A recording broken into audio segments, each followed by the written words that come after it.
Welcome students. आज chapter number one matrices की तरफ चलते हैं और मैथमेटिक्स को भी स्टार्ट करते हैं और देखते हैं कि मैट्रिसेस जो हैं इनके बारे में हम क्या समझ सकते हैं। कोशिश करेंगे कि ऐसी जनरलाइज्ड किस्म की स्टडी हो जिससे हम मैट्रिसेस का कॉन्सेप्ट समझें और हम ख़ुद क्वेश्चंस को सॉल्व कर पाएँ।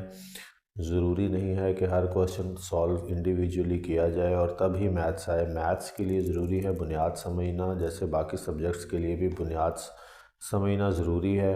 तो हम बुनियाद से चीज़ को उठाने की कोशिश करेंगे, बेसिक्स की तरफ जाएंगे और जनरल करैक्टरिस्टिक्स पढ़ते जाएंगे और साथ एक्सरसाइज जो है वो ख़ुद ब खुद सॉल्व होती जाएगी। जहाँ डिटेल में क्वेश्चंस को देखने की ज़रूरत पड़ेगी वहाँ डिटेल भी देखेंगे। तो अभी स्टार्ट करते हैं और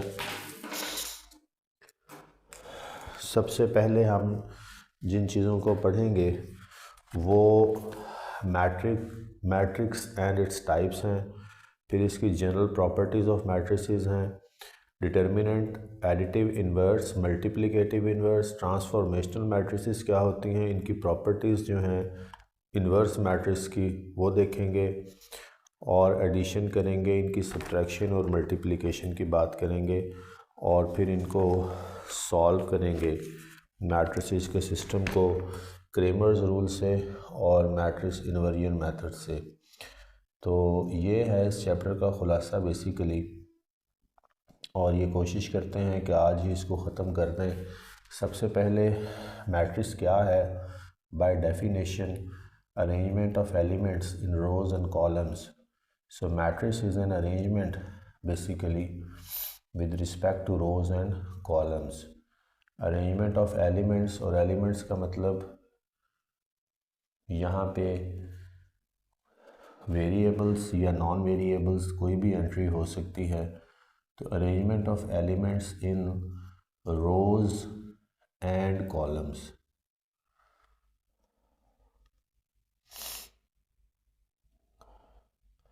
तो एलिमेंट्स जो हैं वो मैंने आपको बताया है कि एक डिजिट भी हो सकता है, यानी कि कोई होल नंबर भी हो सकता है starting from zero to any number infinity, और जो है वो कोई वेरिएबल भी हो सकता है एलिमेंट। तो वेरिएबल के केस में जो है वो एक्स, वाई, जेड की अमूमन बात की जाती है। ये वेरिएबल्स हैं जो कि स्टडी होते हैं कोऑर्डिनेट सिस्टम के अगेंस्ट। जब हम प्लेन्स में बात करें एक्स, वाई और जी प्लेन्स में, तो ये एक्स प्लेन होता है, ये वाई और ये जी। तो इसमें जो पॉइंट सिस्टम होता है कोऑर्डिनेट सिस्टम, मतलब ज़ीरो से स्टार्ट करके 1 2 3 4 5 और पीछे को खींच लें अगर इसको ग्राफ को, तो नेगेटिव साइड पे 1 2 3 4 5 विद माइनस। तो बेसिकली ये जो मैट्रिसेस का कॉन्सेप्ट है या मैट्रिसेस में जो हम वेरिएबल्स की स्टडी करते हैं या एंट्रीज डाल के, तो मैं ये बताना चाह रहा हूँ कि बेसिकली जो पॉइंट्स और कोऑर्डिनेट सिस्टम है ग्राफ्स पे, जैसे ये वाई की अब बात करेंगे तो 1 2 3 4 5 और माइनस वाली साइड पे भी इसी तरह -1 -2 -3 -4 और -5 वगैरह।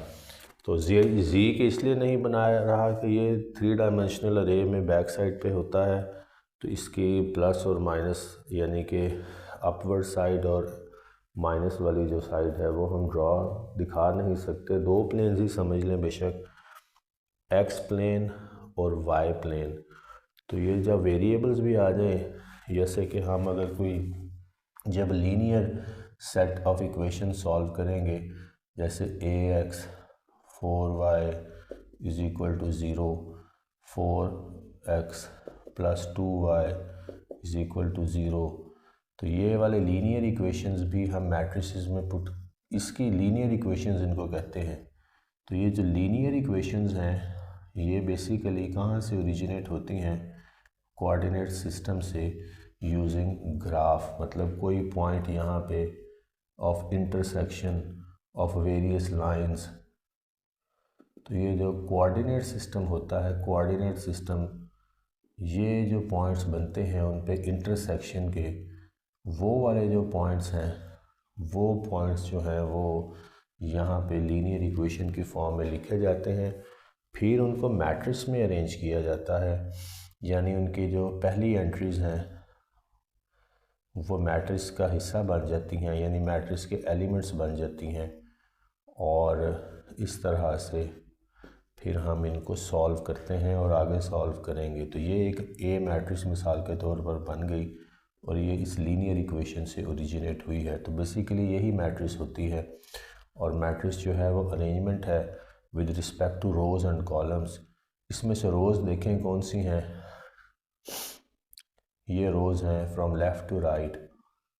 और इस जो मैट्रिक्स हमने यहाँ पे बनाई है इस लीनियर इक्वेशन से, इसकी एक रो है ये और ये इसकी दूसरी रो है। तो नंबर ऑफ़ रोज़ कितनी हुई इसकी 2, और नंबर ऑफ़ कॉलम्स जो हैं, कॉलम्स वर्टिकल होते हैं डाउनवर्ड, तो कॉलम्स भी 2।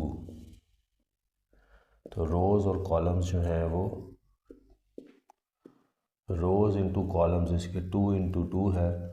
और इस चीज़ को कहते हैं order of the matrix. m into n से डिनोट होता है, m number of rows, n number of columns, बीच में क्रॉस का निशान डाल दिया जाता है। तो ये ऑर्डर ऑफ द मैट्रिक्स है, ऑर्डर ऑफ द मैट्रिक्स। इस मैट्रिक्स का ऑर्डर जो है वो 2 रोज़ और 2 कॉलम्स है, 2 इंटू 2, यानी m2 और n भी 2। तो basically matrix is an arrangement of elements in rows and columns, and elements जो हैं वो कोई फिक्स नंबर भी हो सकते हैं starting from 0 to any number infinity, and कोई वेरिएबल्स भी हो सकते हैं x y z। और x y z जब वेरिएबल्स भी शामिल होंगे, जैसे कि लीनियर इक्वेशन के सिस्टम में हम आएंगे आगे वेरिएबल्स भी। तो बेसिकली वेरिएबल जो हैं वो ये 3 डायमेंशनल या 2 डायमेंशनल ग्राफ से जो कोऑर्डिनेट सिस्टम हम स्टडी करते हैं, कोऑर्डिनेट्स बनाते हैं with respect to various attributes, जैसे कि ग्लोबल पोजीशनिंग के रिस्पेक्ट से हमने कुछ एट्रीब्यूट्स ड्रॉ किए, उनको जो है वो ग्राफ पे लेके आए और इंटरकनेक्टिंग पॉइंट्स बनाए किसी जीपीएस के ज़रिए से किसी लोकेशन को ट्रैक करने के। और इस तरह से मॉडर्न टूल्स का इस्तेमाल करके भी किसी भी किस्म की मालूमात को ग्राफ पे डिज़ाइन करना और उनकी पॉइंटिंग सिस्टम को जो है वो एक दूसरे से जो है वो मिलाना, और फिर उन कोऑर्डिनेट्स को लीनियर इक्वेशंस की फॉर्म में लिखना। फिर उन लीनियर इक्वेशंस को हम मैट्रिसेस में डालकर उनके एलिमेंट्स को जो है फिर सॉल्व करते हैं। तो बेसिकली मैट्रिक्स का कॉन्सेप्ट ये है। अब इसकी टाइप्स की तरफ चलते हैं, टाइप्स ऑफ मैट्रिसेस पे चलते हैं। सबसे पहले रो मैट्रिक्स और कॉलम मैट्रिक्स को देखते हैं। तो रो मैट्रिक्स वो मैट्रिक्स है जिसकी सिर्फ एक रो होगी। तो टाइप्स ऑफ मैट्रिक्स पे चलते हैं।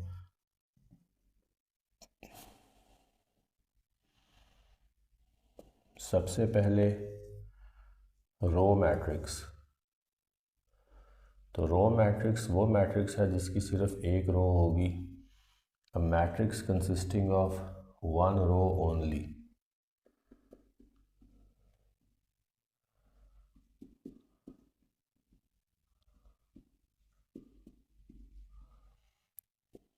वन रो ओनली का मतलब ये है कि ये कोई ए मैट्रिक्स हमने बनाई और इसकी ये है 2 एलिमेंट्स होना ज़रूरी हैं एक रो फॉर्म करने के लिए, और ये अब एक रो मैट्रिक्स है क्योंकि एक रो है। कॉलम्स 2 बनते हैं लेकिन कॉलम से ही रेलिवेंट होकर सिर्फ रो के कॉन्टेक्स्ट में बात करें तो ये रो मैट्रिक्स है बाय डेफिनेशन, और कॉलम मैट्रिक्स रो मैट्रिक्स है जिसमें एक कॉलम होगा। So a matrix consisting of one column only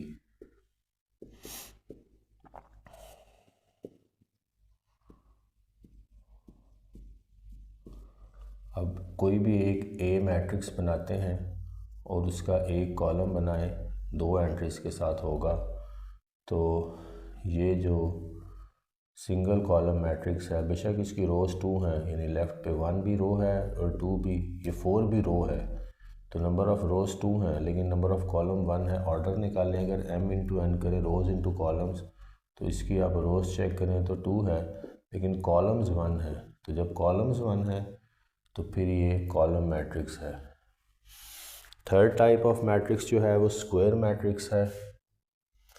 square matrix by definition वो मैट्रिक्स है जिसमें m और m का ऑर्डर सेम होगा, यानी कि रोज़ और कॉलम्स का नंबर सेम होगा।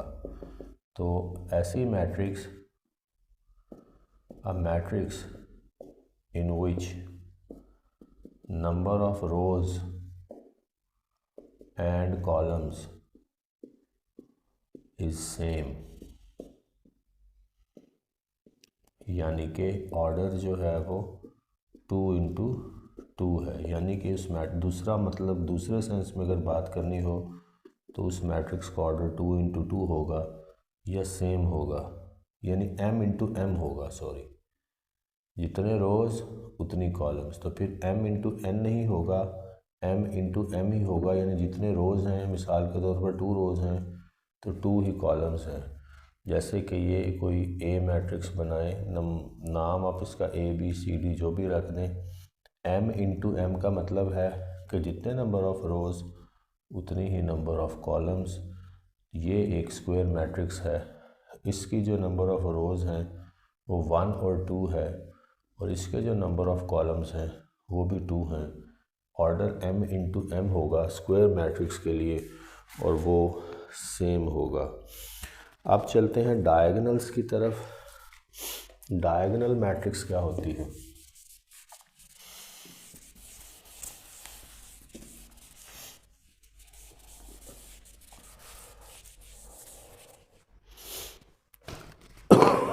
सॉरी, जो चौथी टाइप है मैट्रिक्स की वो डायगोनल मैट्रिक्स है।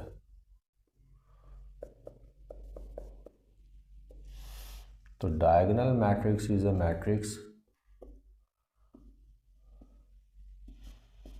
in which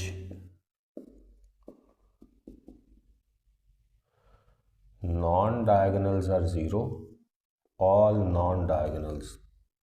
पहले डेफिनेशन को लिख लेते हैं फिर इसको समझते हैं। whereas at least one diagonal entry is non-zero, ये है डायगोनल मैट्रिक्स, यानी कि a matrix in which all non diagonals are zero. तो पहले हम डायगोनल्स को समझ लेते हैं कि डायगोनल्स क्या होते हैं। तो कम से कम इस मैट्रिक्स का ऑर्डर जो है, यानी कि इसके लिए जो कंडीशन है डायगोनल मैट्रिक्स के लिए, वो ये है कि ये स्क्वायर मैट्रिक्स होगी। तो for a diagonal matrix it has to be a square matrix first of the order m into m, यानी नंबर ऑफ रोज और कॉलम्स सेम होंगे। अब देखिएगा ये number of rows and columns पहले सेम बनाए। ये अब जो इसकी डेफिनेशन है, अभी एक मैंने मैट्रिक्स बनाई है A जिसका ऑर्डर सेम है, तो स्क्वायर मैट्रिक्स है तो डायगोनल मैट्रिक्स भी हो सकती है square matrix. So a matrix in which all non diagonals are zero whereas at least one diagonal entry is non zero. तो डायगोनल्स ये वाली एंट्रीज हैं। अब देखेंगे क्या ये इस डेफिनेशन के मुताबिक डायगोनल मैट्रिक्स है, all non diagonal entries must be zero, जो कि यहाँ नहीं है, ये नॉन डायगोनल एंट्रीज हैं, ये ज़ीरो होना ज़रूरी है, ये पहली कंडीशन है। और दूसरी कंडीशन फिर ये है कि जो डायगोनल एंट्री है एक कम से कम उनमें से नॉन ज़ीरो होगी, दूसरी ज़ीरो भी हो सकती है लेकिन एक नॉन ज़ीरो होना ज़रूरी है। इस केस में इसमें एक एंट्री डायगोनल की नॉन ज़ीरो है, तो ऐसी हर मैट्रिक्स को डायगोनल मैट्रिक्स कहेंगे, जिसमें डायगोनल्स जो हैं, डायगोनल्स उसमें एक नॉन ज़ीरो एंट्री होगी और नॉन डायगोनल जो हैं वो सारे के सारे ज़ीरो होंगे। अब एक और मैट्रिक्स बना लेते हैं मज़ीद इसको समझने के लिए। ये पहले डायगोनल्स बनाएं और फिर नॉन डायगोनल्स बनाएं।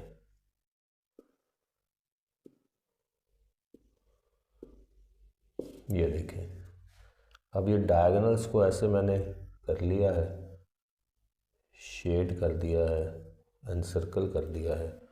तो ये 1, 2 और 3 डायगोनल्स हैं, नॉन डायगोनल सारे के सारे ज़ीरो हैं। इसका ऑर्डर 3 इंटू 3 है, तो ये एक स्क्वायर मैट्रिक्स है और ये स्क्वायर मैट्रिक्स होने के साथ साथ डायगोनल के क्राइटेरिया पर भी पूरी उतरती है। तो ये स्क्वायर मैट्रिक्स होने के साथ साथ डायगोनल मैट्रिक्स भी है। तो डायगोनल मैट्रिक्स की आगे दो टाइप्स हैं, एक स्केलर मैट्रिक्स और एक आइडेंटिटी मैट्रिक्स। तो ये भी देख लेते हैं। तो 2 टाइप्स ऑफ डायगोनल मैट्रिक्स देखते हैं कौन कौन सी हैं।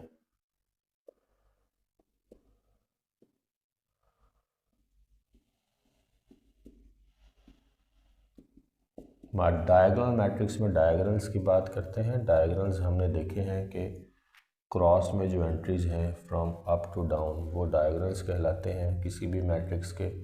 इसकी दो टाइप्स हैं, scalar matrix and identity matrix.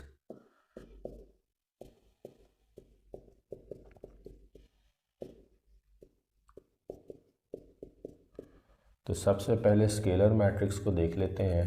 तो दो कंडीशंस पहले से होंगी स्केलर मैट्रिक्स के लिए। एक ये है कि ऑर्डर सेम होगा यानी m इंटू एम, और दूसरी कंडीशन ये होगी कि डायगोनल्स में नॉन डायगोनल्स जो हैं वो सारे ज़ीरो होंगे। तो ये कंडीशंस तो ये दोनों पे पहले मीट करेंगे कि ऑर्डर सेम होगा और नॉन डायगोनल ज़ीरो होंगे। सिर्फ डायगोनल्स में फ़र्क आएगा। स्केलर मैट्रिक्स में जो डायगोनल्स हैं वो सारे के सारे सेम होंगे और 1 नहीं होंगे। स्केलर मैट्रिक्स में जो डायगोनल्स हैं वो सेम होंगे और 1 नहीं होंगे। सेम होने के साथ दूसरी कंडीशन ये है कि 1 नहीं होंगे। अब ये देखें, ये डायगोनल जो है सारे के सारे 2 हैं, नॉन डायगोनल्स जो हैं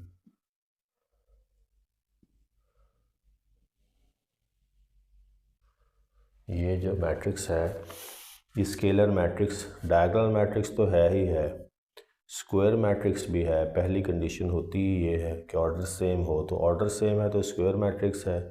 सेकंड कंडीशन नॉन डायगोनल्स सारे ज़ीरो हैं। डायगोनल्स में फ़र्क आने की वजह से ये एक अलग क्लास बन गई है, ये सब टाइप बन गई है डायगोनल मैट्रिक्स की।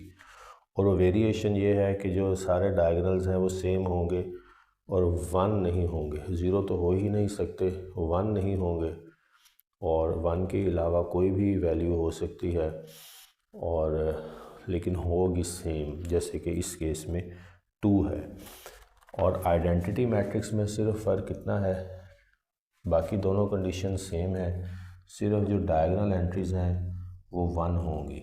यानी कि आइडेंटिटी मैट्रिक्स के लिए डायगोनल्स 1 होंगे, सेम होंगे और 1 होंगे।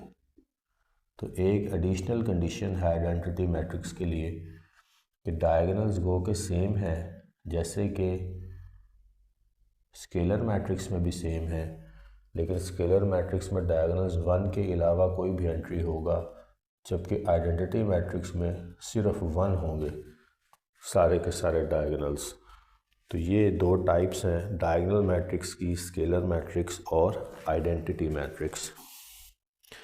इसके बाद एक रेक्टेंगुलर मैट्रिक्स भी होती है, इसको भी देख लेते हैं। हर वो मैट्रिक्स जिसका ऑर्डर सेम ना हो वो रेक्टेंगुलर मैट्रिक्स है।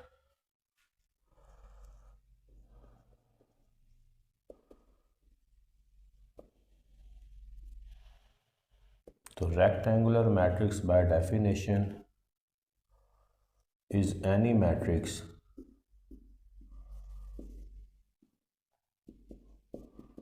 whose order या m into n का प्रोडक्ट, m into n जो है is not same, प्रोडक्ट नहीं, is not same, यानी ऑर्डर जो है वो सेम नहीं होगा। तो ये एक मैट्रिक्स है।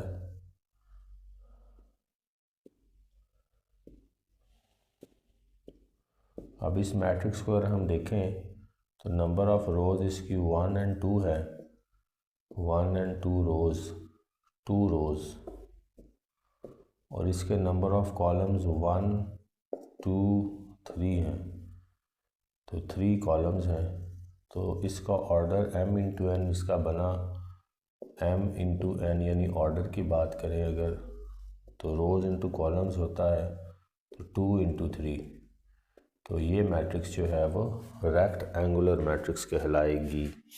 इसके बाद बात करते हैं सिमेट्रिक और स्क्यू सिमेट्रिक की, छठी टाइप मैट्रिक्स की, सिमेट्रिक एंड स्क्यू सिमेट्रिक, छठी और सातवीं टाइप। तो पहले सिमेट्रिक मैट्रिक्स को देखते हैं। देखें यहाँ सिमेट्री का वर्ड्स भी आ गया, तो कोऑर्डिनेट्स की बात इसीलिए मैंने छेड़ी थी। सिमेट्री, सिमेट्रिकल और स्क्यू सिमेट्रिक है, सिमेट्रिक। तो सिमेट्रिक मैट्रिक्स वो होगी, हर वो matrix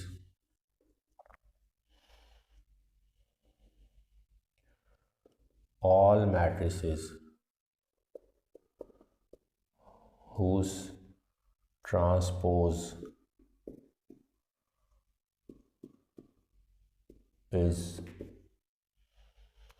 equal to the original matrix।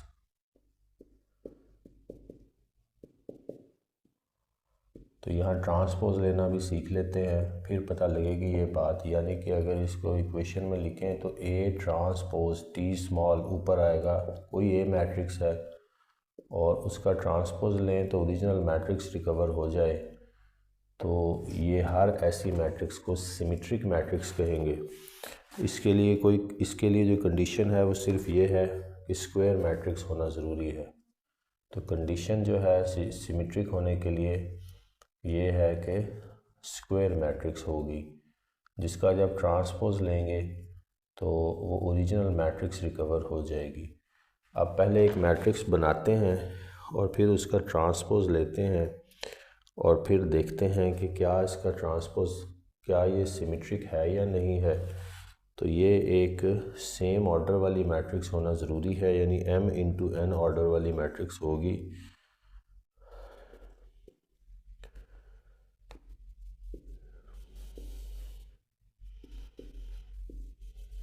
ये कोई A मैट्रिक्स है, तो गिवन कंडीशंस कहती हैं कि पहले उसका ट्रांसपोज लिया जाए, यानी कि T लिया जाए।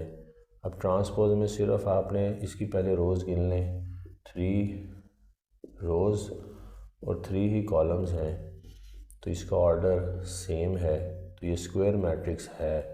तो अब ये सिमेट्रिक भी हो सकती है बाय डेफिनेशन।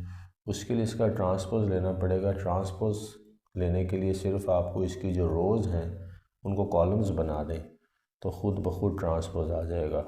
तो किसी भी मैट्रिक्स का ट्रांसपोज लेने के लिए उसकी रोज़ को कॉलम्स बना दिया जाता है। ये इसकी पहली रो है, इसको कॉलम की सूरत में लिख दें। ये इसकी दूसरी रो है, इसको भी कॉलम की सूरत में लिख दें। ये इसकी तीसरी रो है, इसको भी कॉलम की सूरत में लिख दें। ये इस ए मैट्रिक्स का अब ए टी आ गया है यानी ट्रांसपोज। देखना ये है कि क्या इसका ए टी ए से बराबर है, तो सारी एंट्रीज चेक करें करस्पॉन्डिंग। तो आप देखेंगे कि 1 1 -2 4 4 -2 0 0 17 17 4 4 17 17 6 और 6। तो सारी की सारी करस्पॉन्डिंग एंट्रीज जो है वो सेम है। तो हर ऐसी मैट्रिक्स जिसका जब ट्रांसपोज लिया जाए, हर ऐसी स्क्वायर मैट्रिक्स जिसका जब ट्रांसपोज लिया जाए तो वो ओरिजिनल मैट्रिक्स रिकवर हो जाए, जैसे कि इस केस में हुई, यानी ए टी उसका ए के बराबर हो, तो फिर हर ऐसी मैट्रिक्स को सिमेट्रिक कहते हैं, सिमेट्रिक।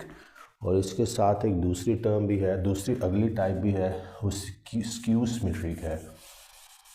तो स्क्यू सिमेट्रिक को भी देख लेते हैं। तो जो नेक्स्ट टाइप बनेगी मैट्रिक्स की वो 7th है और वो स्क्यू सिमेट्रिक है।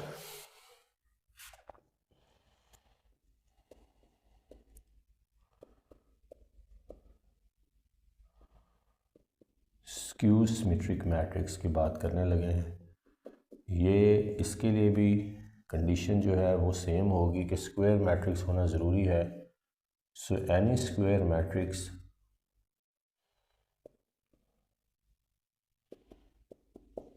whose transpose is equal to the negative of the matrix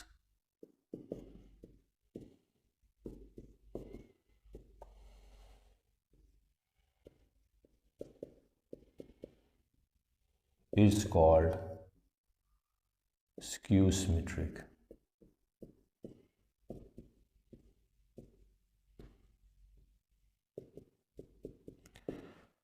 Any square matrix whose transpose is equal to the negative of the matrix, यानी जब उस A मैट्रिक्स किसी का ट्रांसपोज लिया जाए तो A के बराबर ना आए, उसके नेगेटिव के बराबर आए, यानी साइन उल्टे हुए हों, सारे के सारे एलिमेंट्स के साइन चेंज्ड हों, यानी उसको माइनस से आपने मल्टीप्लाई किया हो, वो आंसर आना चाहिए।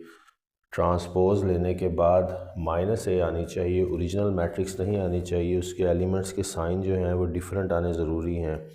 इसके लिए दो कंडीशंस हैं। पहली कंडीशन तो डेफिनेशन में ही लिख दी है कि स्क्वायर मैट्रिक्स होना ज़रूरी है।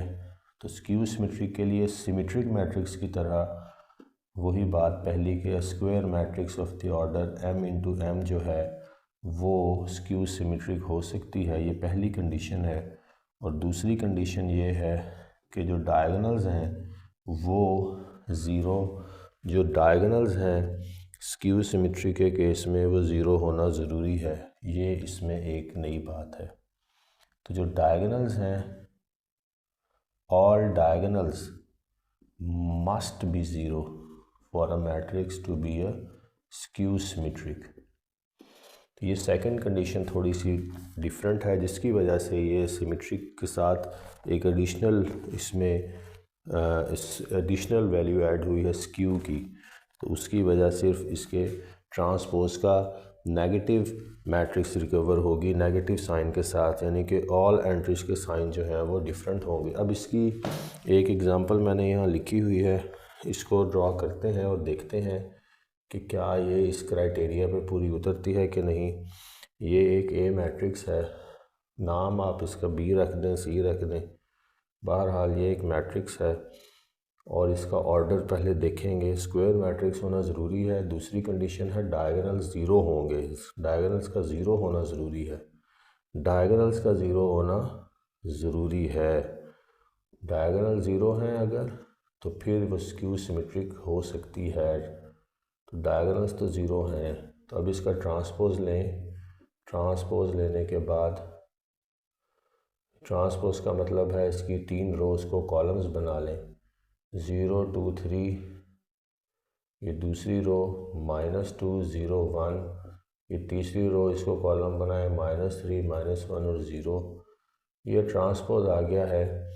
अब अगर तो इसका ट्रांसपोज जो है वो नेगेटिव ए आया है, यानी पहले नेगेटिव ए भी बनाए साथ, फिर यानी ए मैट्रिक्स को आप उसके साइन उल्टाएं माइनस से मल्टीप्लाई करके, तो वो मैंने ए मैट्रिक्स ऊपर जो है उसको नीचे उतार रहा हूँ। अब इसको पहले मल्टीप्लाई किया करते हैं माइनस के साथ ए मैट्रिक्स को, माइनस ज़ीरो ज़ीरो ही रहेगा, -2 हो जाएगा ये -3, ये माइनस माइनस मल्टीप्लाई होकर प्लस, फिर ज़ीरो, फिर -1, फिर 3, 1 और ज़ीरो, ये है ए माइनस। तो ये -a और ये a t, इनको देखना है अगर ये सेम है, ये 0 0, ये -2 -2, ये -3 2 2, 0 0, -1 3 3 1 1 0 0। तो ये कंडीशंस को ओबे कर रही है। ये मैट्रिक्स जो थी, ये जो मैट्रिक्स है ये स्क्यू सिमेट्रिक मैट्रिक्स भी है स्क्वायर मैट्रिक्स होने के साथ साथ। इसके बाद स्क्यू सिमेट्री की एक बात है जो हमें पता होनी चाहिए, वो मैं यहीं लिख देता हूँ ताकि एक ही पे ये आ जाए बात कि sum of two skew symmetric matrix is a symmetric matrix. इस बात को मैं दोबारा दोहराता हूँ कि sum of two skew symmetric matrix is a skew symmetric matrix. तो ये बात वैसे आपके जहन में होनी चाहिए और इस पर मज़ीद काम करना है हमने। अगर स्क्यू सिमेट्री की समझ आ गई है तो ये इसकी एक एडिशनल बात है जो आपके नॉलेज में इजाफे के लिए मैंने शामिल की है कि sum of two skew symmetric matrix, यहाँ सम की बात हो रही है। अभी सम हमने मैट्रिसेस का किया नहीं है, लेकिन बहरहाल सम ऑफ टू स्क्यू, याद रख लें इस बात को, sum of two skew symmetric matrix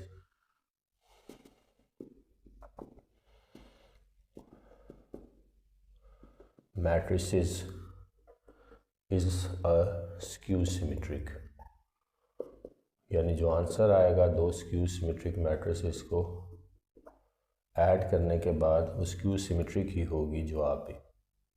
जवाब में जो मैट्रिक्स आएगी वो स्क्यू सिमेट्रिक मैट्रिक्स ही आएगी। यानी कि इसको दूसरे लफ्ज़ों में ऐसे भी लिख सकते हैं कि दो मैट्रिक्स हैं कोई a प्लस b, उनका ट्रांसपोज लें तो वो नेगेटिव के साथ आए, नेगेटिव a और उसके साथ प्लस b।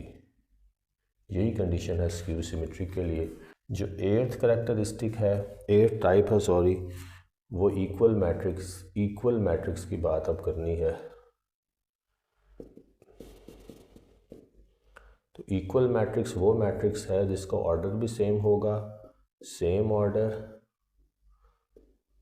इक्वल मैट्रिसेस, दो मैट्रिसेस होना ज़रूरी है इसके लिए, ये कंपैरिजन की बात है। सेम ऑर्डर होगा दोनों का और करस्पॉन्डिंग एंट्रीज भी सेम होंगी। अगर ये हो दोनों बातें पूरी तो फिर वो दोनों मैट्रिसेस जो हैं वो क्या कहलाएंगी, इक्वल मैट्रिसेस। मिसाल के तौर पर अगर ये ए मैट्रिक्स है, ए 1 2 3 और 4 इसकी एंट्रीज हैं, और ये बी मैट्रिक्स है और 1 2 3 और 4 इसकी एंट्रीज हैं, तो ये देखें कि इन दोनों का ऑर्डर जो है m इंटू m ही है, यानी 2 इंटू 2, और b का भी जो है वो ऑर्डर सेम है, स्क्वायर मैट्रिक्स हैं दोनों।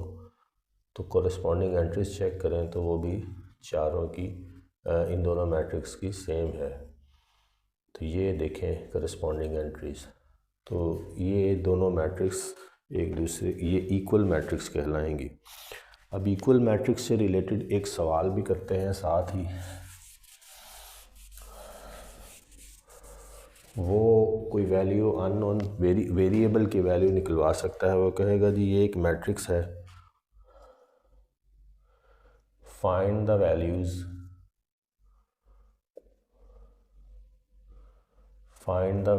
of a, b, c and d from the following matrix या from the following system of matrices।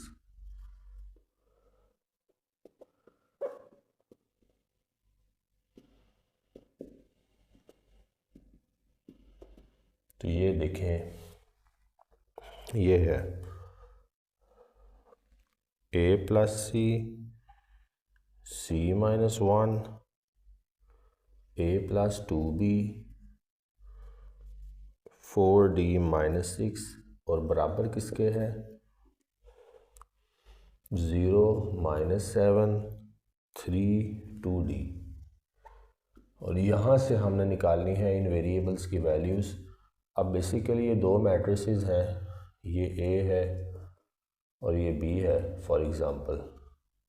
Corresponding equal matrix की डेफिनेशन जहन में लाएं, ऑर्डर निकालें, ऑर्डर सेम होना ज़रूरी है, ऑर्डर इन दोनों का सेम है।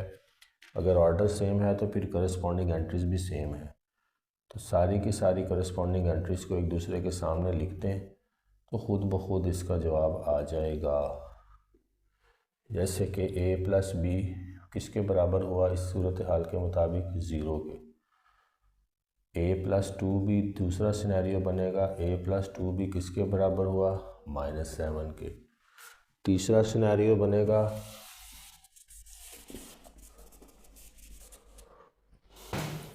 c minus 1 is equal to 3, 4d minus 6 is equal to 2d। यहाँ से वैल्यूज़ निकालते हैं, यहाँ से c की निकल आएगी, c is equal to 3 plus 1, c is equal to 4 और यहाँ से हम d की निकाल लेंगे, 4d ये इधर ले आए, minus 2d is equal two plus 6, 6 को मैं दूसरी साइड पे ले गया तो साइन चेंज हो गया, 4d minus 2d, 2d is equal to 6 और d कितना आया 6 डिवाइडेड बाई 2, 6 डिवाइडेड बाई 2 3। तो यहाँ से हमारे पास c और d की वैल्यूज़ आ गई हैं। अब c की वैल्यू आ गई है तो इसको इक्वेशन 1 में पुट कर लें, इस फर्स्ट वाली में। तो a प्लस c कितना है 4 इज़ इक्वल टू 0, तो a भी आ गया, 4 को दूसरी साइड पे ले जाएं -4।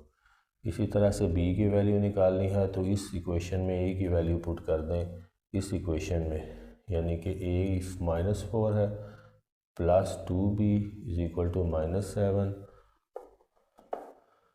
2b is equal to -7 plus 4 हो जाएगा दूसरी साइड पे जाके, 2b is equal to -7 plus 4 -3 और b इज़ इक्वल टू -3/2। इस तरह से सारी की सारी वैल्यूज़ निकल आई, क्योंकि दोनों मैट्रिसेस इक्वल थी, इनके करस्पॉन्डिंग एंट्री सेम थी। तो ये सवाल हल इस तरह के सारे ही हो जाएंगे। अब चलते हैं अपने नेक्स्ट टॉपिक की तरफ और डिटर्मिनेंट की बात करेंगे कि डिटर्मिनेंट्स क्या होते हैं और कैसे लेते हैं। तो डिटर्मिनेंट की बात करते हैं, प्रॉपर्टीज़ की बात भी करनी है, तो पहले प्रॉपर्टीज़ की बात कर लेते हैं फिर डिटर्मिनेंट पे चले जाएंगे। तो नेक्स्ट चीज़ जो वहाँ मैंने क्योंकि इस लिस्ट में लिखी है जनरल प्रॉपर्टीज़ ऑफ मैट्रिसेस, पहले प्रॉपर्टीज़ देख लेते हैं। सबसे पहली प्रॉपर्टी एडिटिव प्रॉपर्टी है, कम्यूटेटिव प्रॉपर्टी है of addition and multiplication. Commutative property of addition and multiplication. तो कम्यूटेटिव प्रॉपर्टी ऑफ एडिशन देखते हैं, a प्लस बी करें, दो मैट्रिसेस को जमा करें, या b प्लस a करके दो मैट्रिसेस को जमा करें, तरतीब से कोई फ़र्क नहीं पड़ेगा, जवाब सेम आएगा। ये कम्यूटेटिव प्रॉपर्टी ऑफ एडिशन है। इसी तरह दो मैट्रिसेस को मल्टीप्लाई करें, a इंटू बी और b इंटू a, तो कम्यूटेटिव अगर तो जवाब सेम आता है तो फिर ये प्रॉपर्टी मैट्रिसेस फॉलो करती हैं, अगर नहीं आता तो फिर नहीं करती। तो ये करके देखना पड़ेगा। अभी सिर्फ प्रॉपर्टी को समझना है, ये तो ये मीट करती हैं और ये हर कंडीशन में मीट नहीं करती। तो ये आपने याद रखना है कि कम्यूटेटिव प्रॉपर्टी मल्टीप्लिकेशन की is not met in all conditions, इसके लिए सिर्फ स्पेसिफिक कंडीशंस होनी ज़रूरी हैं।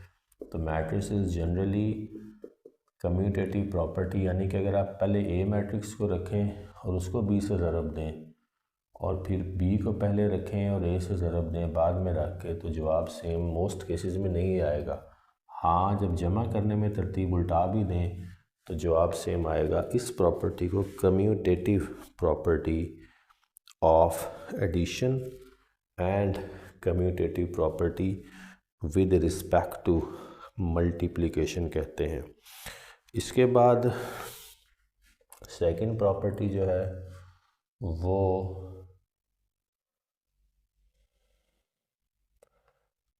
एडिटिव प्रॉपर्टी है।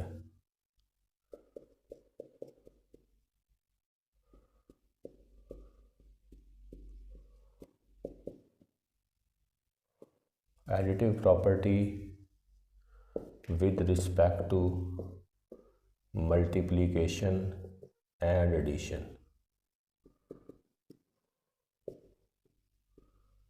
ये देखते हैं कि क्या है।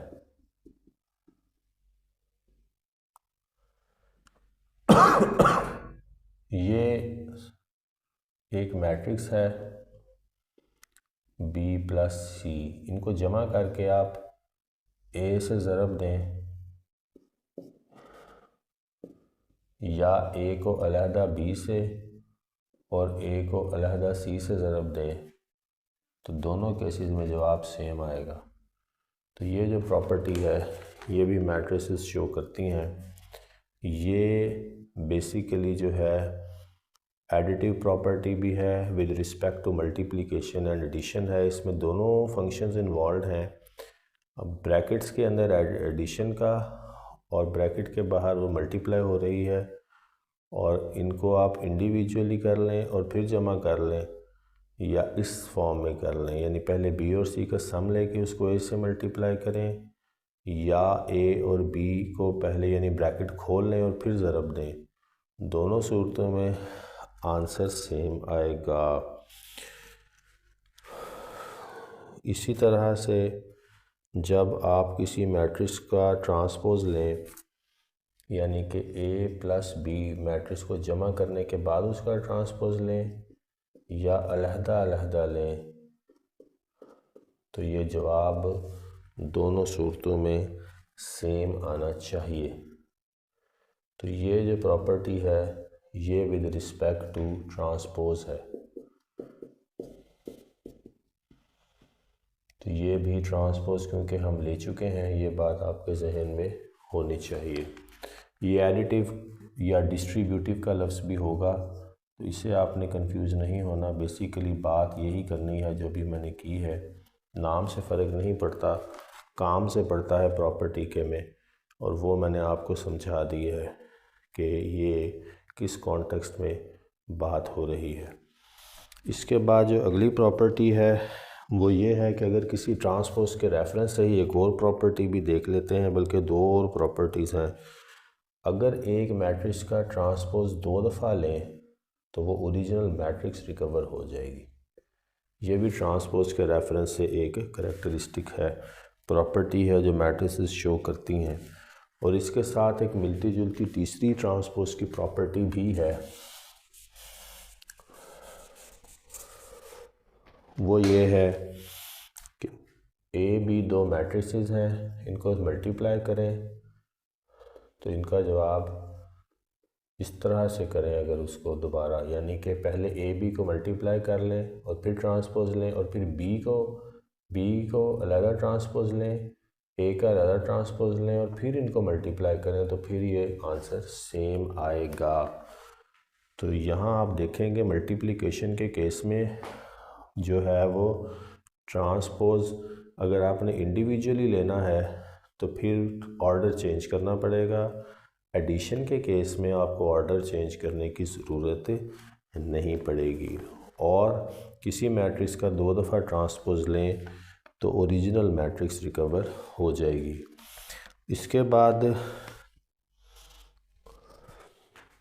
अगर किसी मैट्रिक्स को नल या ज़ीरो मैट्रिक्स में ऐड करें, यानी ऐसी मैट्रिक्स जिसकी सारी एंट्रीज ज़ीरो है, तो ओरिजिनल मैट्रिक्स रिकवर हो जाएगी, यानी कि ए।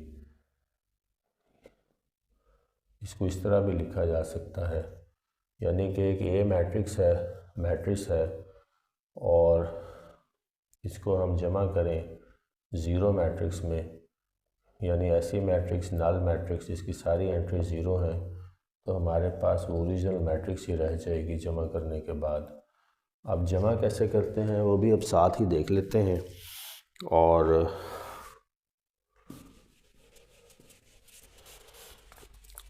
इसके साथ अभी एक प्रॉपर्टी और है, वो भी सुन लें, दो बल्कि। अगर कोई ए मैट्रिक्स है उसको हम नल मैट्रिक्स से मल्टीप्लाई भी कर सकते हैं, तो जवाब ज़ीरो आएगा, ज़ीरो हो जाएगी वो ए मैट्रिक्स भी। यानी कि यही 1 2 3 एंड 4 अगर कोई मैट्रिक्स है, इसको मल्टीप्लाई करें नल मैट्रिक्स से या ज़ीरो मैट्रिक्स से। नल मैट्रिक्स नहीं कहना, इसको ज़ीरो मैट्रिक्स कहना है। नल मैट्रिक्स वो मैट्रिक्स होती है जिसकी कोई एंट्री नहीं होती, और ये ज़ीरो हो जाएगा।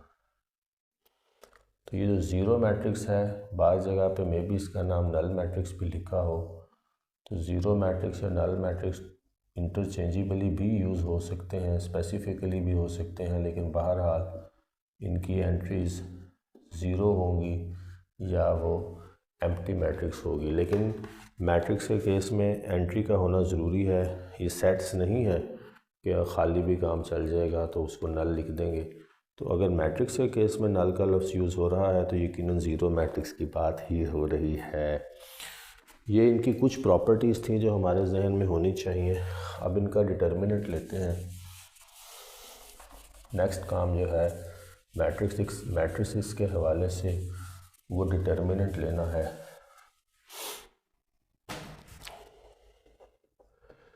ये जो डिटर्मिनेंट है ये एक ऐसा कैरेक्टरिस्टिक है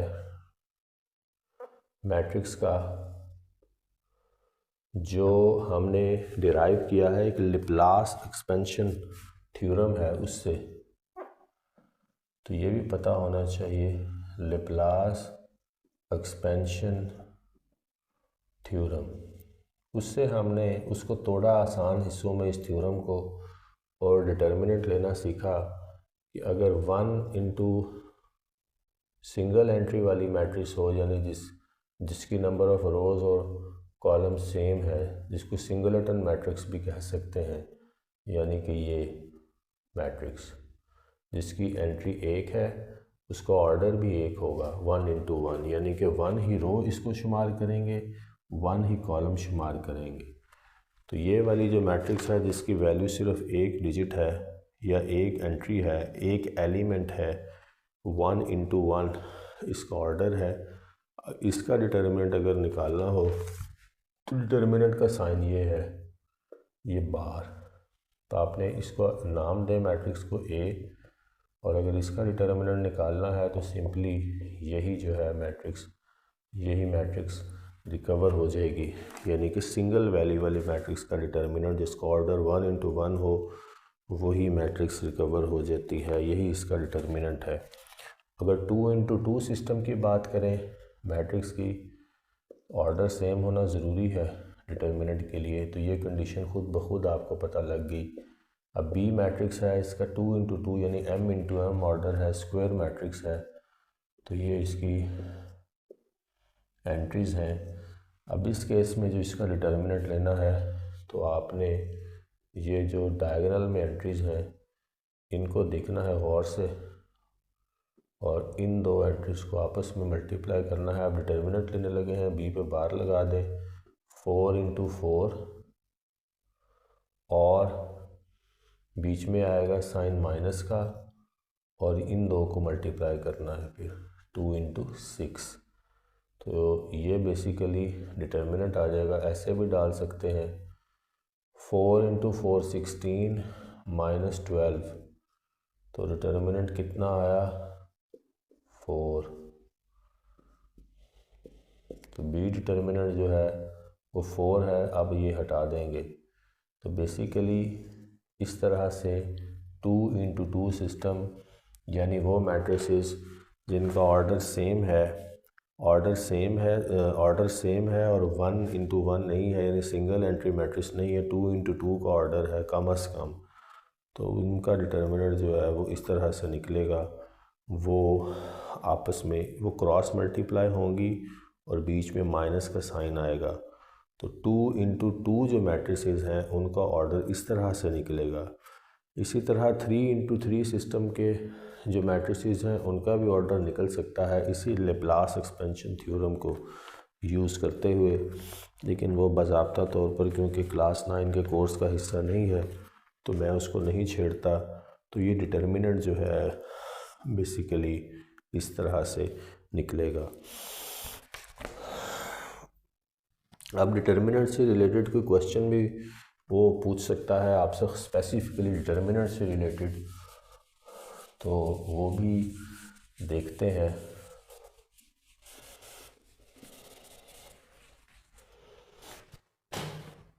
मिसाल के तौर पर वो कहेगा कि इसको सॉल्व करें, सॉल्व दिस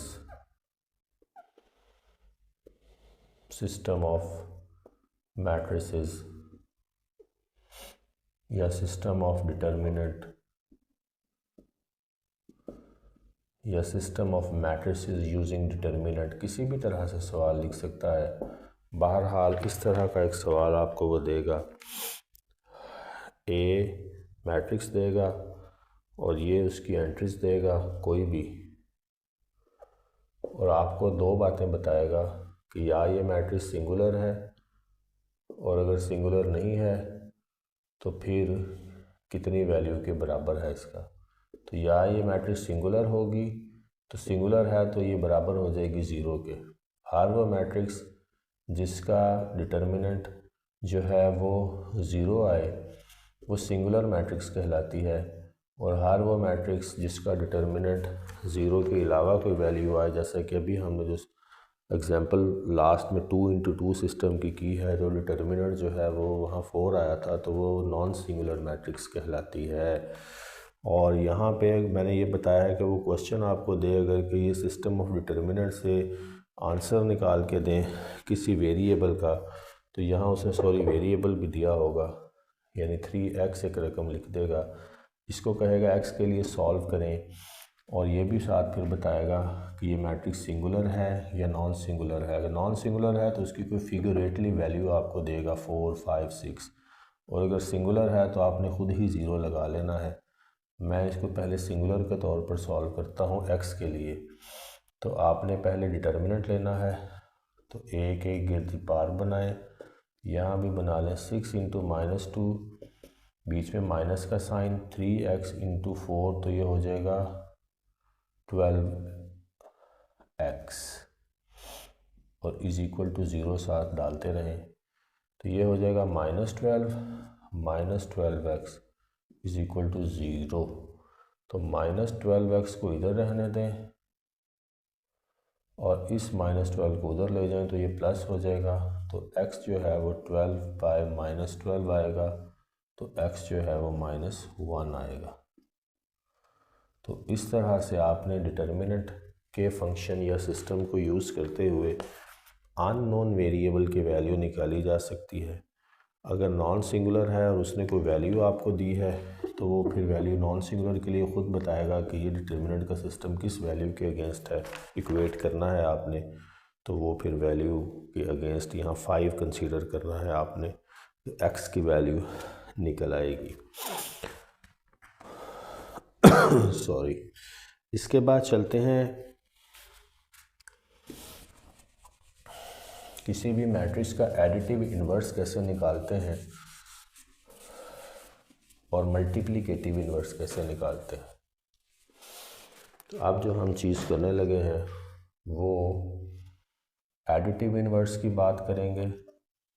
वो हम वैसे निकाल चुके हैं, साइन चेंज करना होता है, लेकिन बहरहाल एडिटिव इन्वर्स और मल्टीप्लिकेटिव इन्वर्स।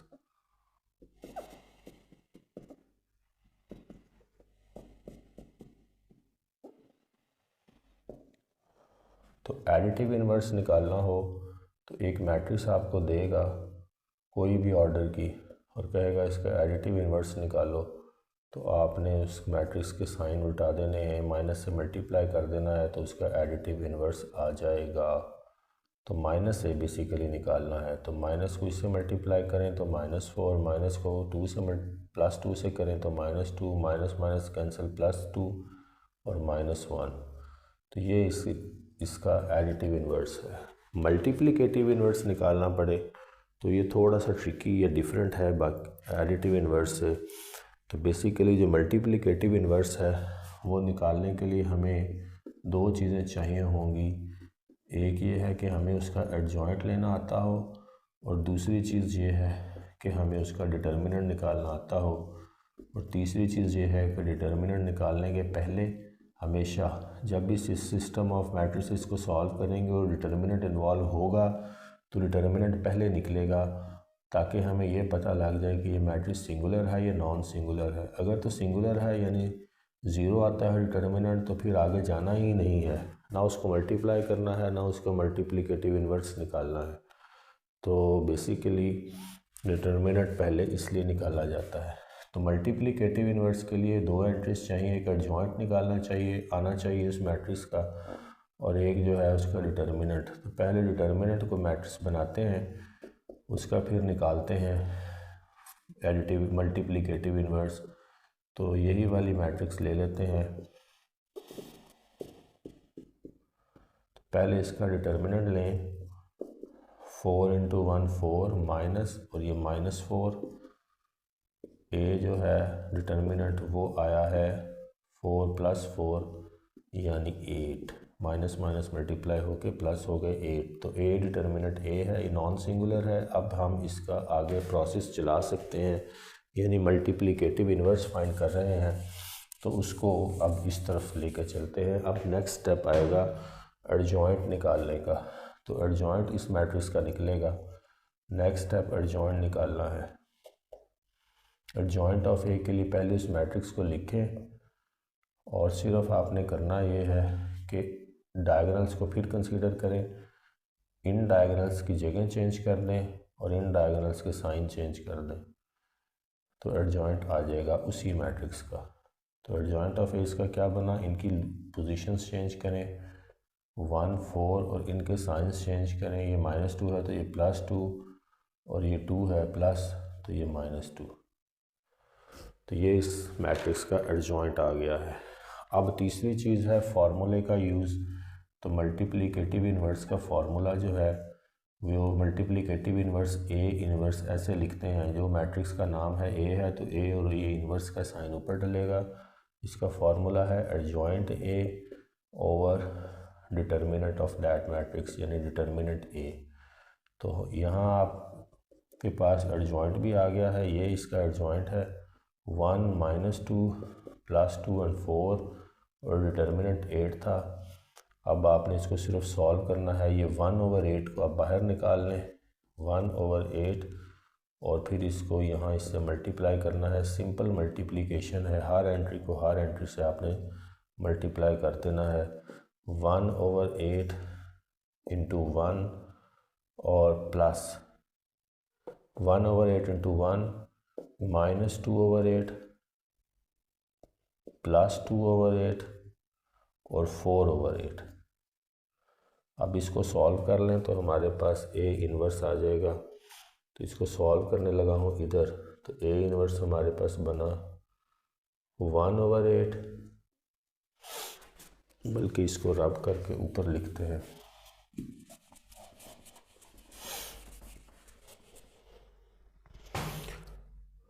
ए इन्वर्स के लिए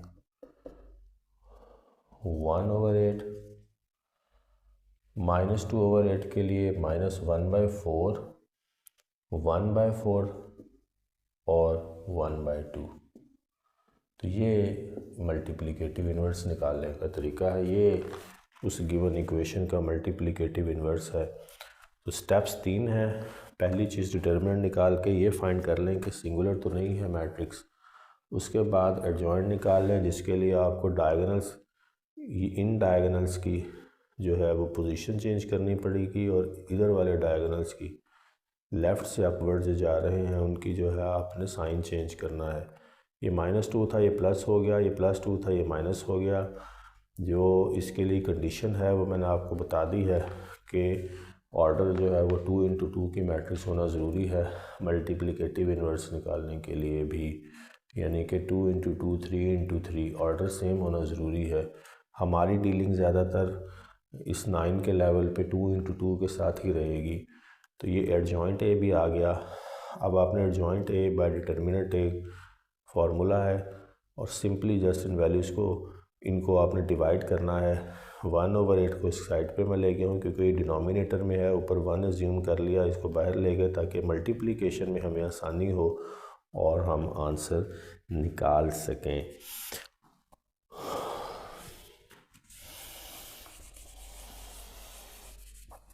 इस तरह से इन मैट्रिक्स का एडिटिव, ये मल्टीप्लिकेटिव इन्वर्स और एडिटिव इन्वर्स निकाला है। एडिटिव इन्वर्स में सिर्फ आपने मैट्रिक्स के साइन उल्टाने हैं और मल्टीप्लिकेटिव इन्वर्स में थोड़ा सा सिस्टम स्टेप्स भी फॉलो करने हैं, थोड़ा सा प्रोसेस भी है।